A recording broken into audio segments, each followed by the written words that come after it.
Hi everyone, it's Christina. This is Shine Your Light Oracle. That's Jade.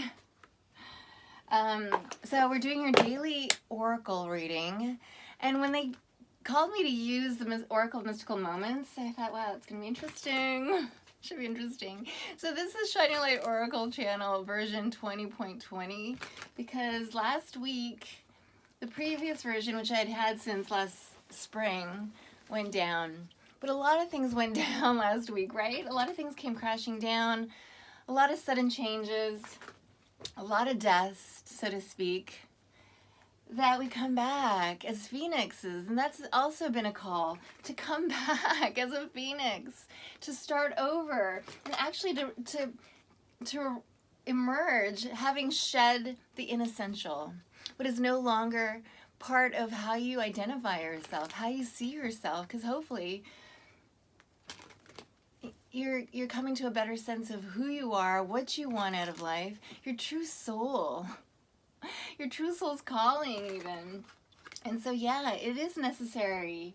And it's beneficial not only for you, but for those that you get to release or places that you release yourself from. If you're not serving a need there either, then you got to free up the space for someone else who could do something more beneficial. Anyway, so here we go. Let's see what's up. And then I'm going to go live later today. It'll be the first live stream for version 2020. Okay, the first card that comes out.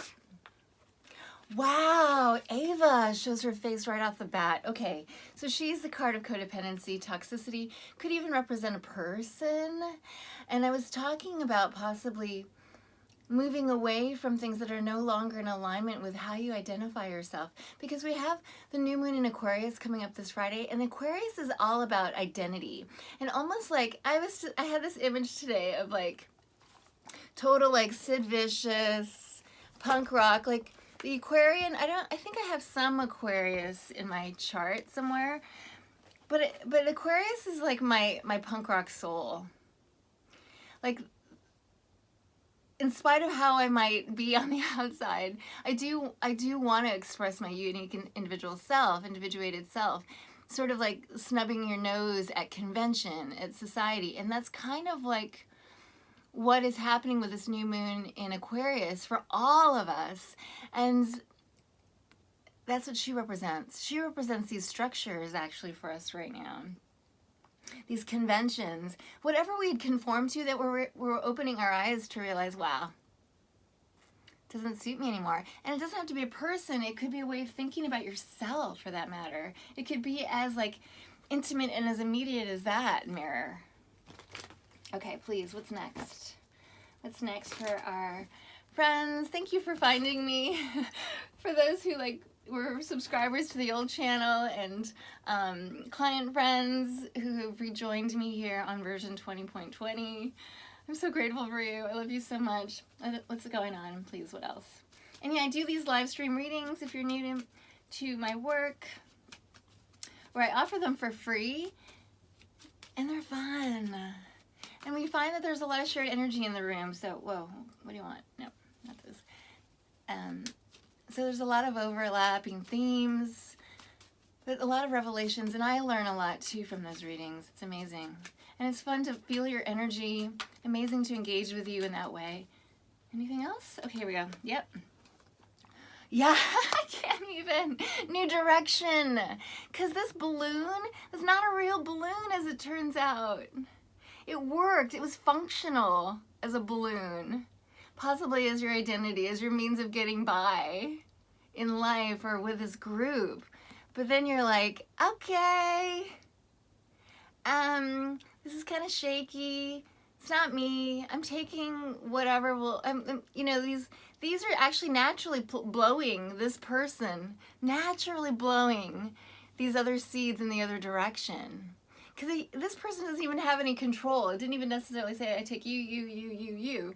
It's just like what's naturally being blown away. And it's so funny, when I woke up this morning, I was hearing this expression called, oh, how does it go? Separating the wheat from the chaff. And as a kid, hearing like old people say that, like nuns or whatever say things like that. Like, what the heck are you talking about? What does that even mean? Like wheat from the chaff.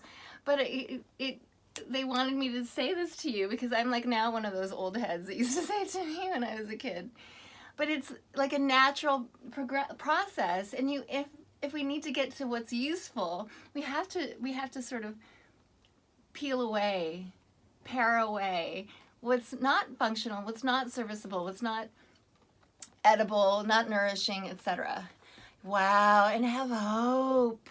So it is feeling like, okay, I'm leaving what I know. I'm leaving what I know. And in the dark, know that there is a white rose of hope that's guiding you through. And if anything, trust your inner light. Felt that. And that might be all you have right now until you start seeing the signs and synchronicities at a more rapid clip, which you will. But trust that if this was placed on your heart, if you felt this weight on your heart, or even like a spark on your heart, that's all you need. Again, I just saw 611 as I saw that. That's what you need. That was a divine inspiration. That was a divine hit. And that's all you need to get you going. In fact, they're like checking in. Do you trust it? Are you ready to take our hand? Are you ready?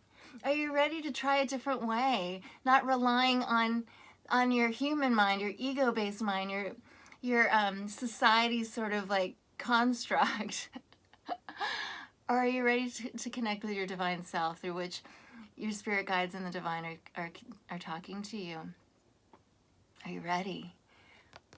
Keep an eye on that white rose of hope within yourself, and it will be sort of like externalized in other ways. You'll see as you progress. Yes, trust your intuition. I can't even make this up today. Holy crap.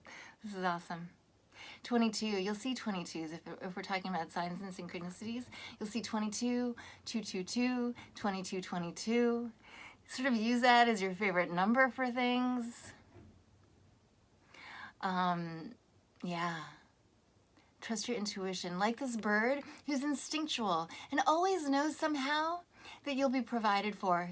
This bird knows that it'll be provided for. And it also has sort of this sort of peregrine nature, which is to move, to travel, to get different perspectives, broad and finite and microscopic. Anyway, moving. Oh wow.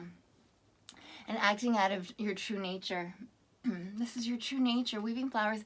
And it's the 33, speaking of repetitive numbers, 33 is unconditional love. It's an act of self-love to do this. It's an act of self-love, recognizing your divine self. That's an act of self-love. Maybe you're the wheat that moves away from the chaff. You're the actual like wheat germ. And from that you blossom. You take feeding, because this is receptive energy as an open flower. When it's closed, it's not as much. If anything, it's taking its nourishment from within. But this way, you get it from the sun. You get it from, I don't know, from all over. And from that inspiration, you create something magical, something divine, like a blanket made of flowers, like unheard of. But whatever it is, it's going to be amazing. But it's true to your nature and an expression of your true natural self. And that as well as an act of self-love. Everything should be an act of love, right? Otherwise, why bother? Why bother? Everything. The bottom of the deck for you, healing. Self-healing. This is elixir of life.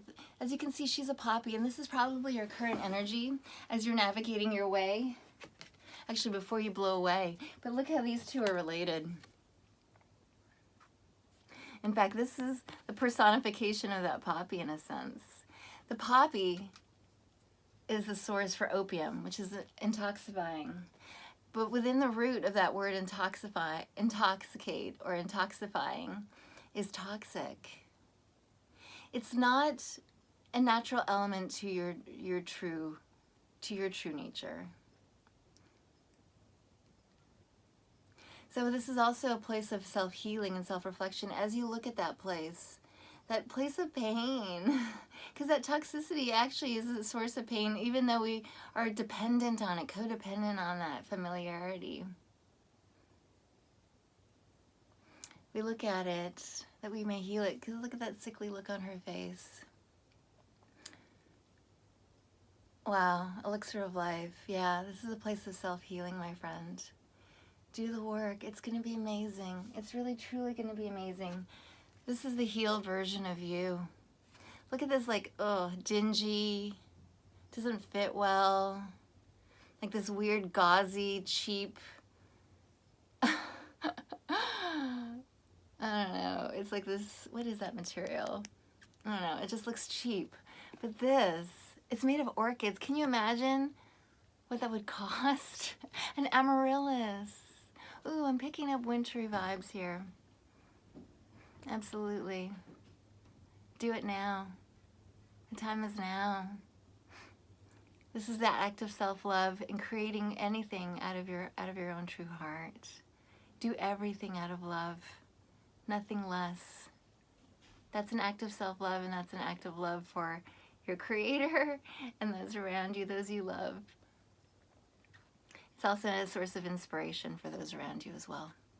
I send you lots of love. Thank you so much for joining me today. Thank you for liking, sharing, and subscribing. I do these live stream readings, so if you subscribe, you'll find out when I do go live. I try to go on one weekend day and one weekday. And follow on Instagram, Shine Your Light Oracle, on Instagram as well. Send me an email at shineyourlightoracle@gmail.com. My name is Christina, and if you wish to book a personal reading with me, my information is in the About section, I believe. All right, I'll talk to you soon. I did have to change things up, so I'm not quite sure where I put it this time, but I believe it's in the About section. I send you lots of love. Oh, and I do have a promo ongoing at this time until January 24th, 2020, which is when the new moon of Aquarius happens. And it's also a great manifesting new moon. It's about setting intentions for one thing, but setting intentions about this new vision of yourself. So how can I help you through this reading? What guidance can we seek for you as far as manifesting these desires, this new vision of yourself? So it's only $8.88 US dollars, $8.88. Send me an email, shineyourlightoracle@gmail.com. I send you lots of love. Have a wonderful day. Have a wonderful week. Bye for now.